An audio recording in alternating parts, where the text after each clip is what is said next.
राधे राधे सभी मित्रों को स्वागत है आपका हमारे YouTube चैनल में। आज का हमारा जीवन मंत्र है, अगर हम माता पिता के साथ ही अन्य लोगों की सेवा करते हैं तो भगवान प्रसन्न होते हैं। कोशिश करें कि जैसे हम अंदर से हैं वैसे ही बाहर से भी दिखें। खास तौर पर घर परिवार में सहजता और सरलता के साथ रिश्ते निभाना चाहिए। आइए आज की हमारी कहानी एक सत्य घटना पर आधारित है। जिस कहानी को सुनकर आपको कुछ सीखने को मिलेगा, इसलिए हमारी वीडियो के अंत तक बने रहें। महाराष्ट्र के पंढरपुर के पुंडरीक से जुड़ा एक किस्सा। पंढरपुर के पुंडरीक भगवान विट्ठल के परम भक्त थे।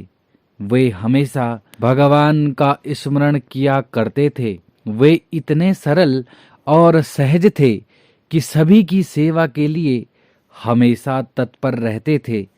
उनके आसपास इतनी सकारात्मक ऊर्जा रहती थी कि जो कोई उनके संपर्क में आता वह उनसे प्रभावित हो जाता था। पुंडरीक अपने माता पिता की बहुत सेवा करते थे। भगवान विट्ठल भी पुंडरीक की सेवा भावना से बहुत प्रसन्न थे और वे उनके घर भी आते थे। विट्ठल जी को विठोबा और पांडुरंग के नाम से भी जाना जाता है। सिर्फ पुंडरीक जानते थे कि उनके घर भगवान विट्ठल रोज आते हैं, कुछ मांगते हैं और वे उन्हें कुछ देते भी हैं। एक दिन पुंडरीक अपने माता पिता की सेवा में लगे हुए थे और उसी समय भगवान विट्ठल भी उनके द्वार पर आ गए।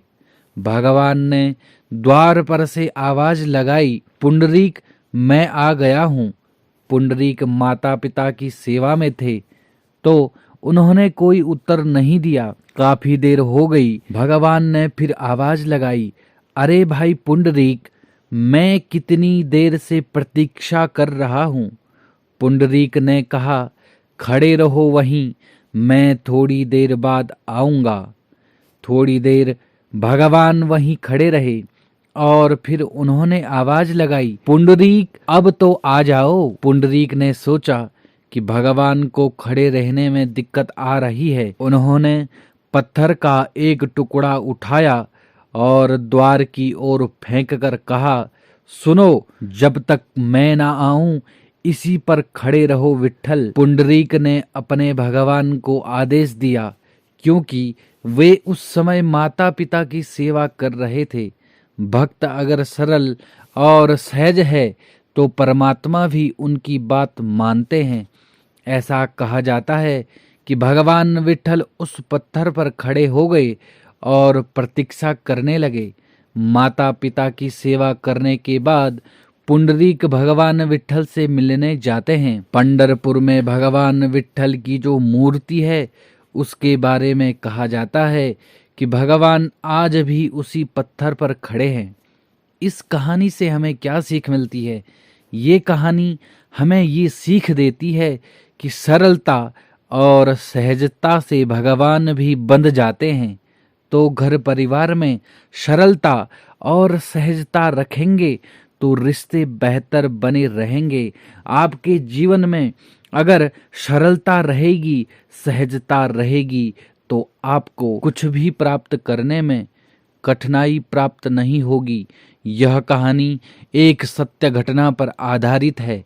इस कहानी को आपको सुनाने का मकसद आपके जीवन में सहजता और सरलता आए, आपके घर परिवार में खुशहाली आए। यदि आपको हमारी वीडियो अच्छी लगी हो तो हमारे चैनल को सब्सक्राइब करें, हमारी वीडियो को ज़्यादा से ज़्यादा शेयर करें और ओम नमः शिवाय अवश्य लिखें। धन्यवाद।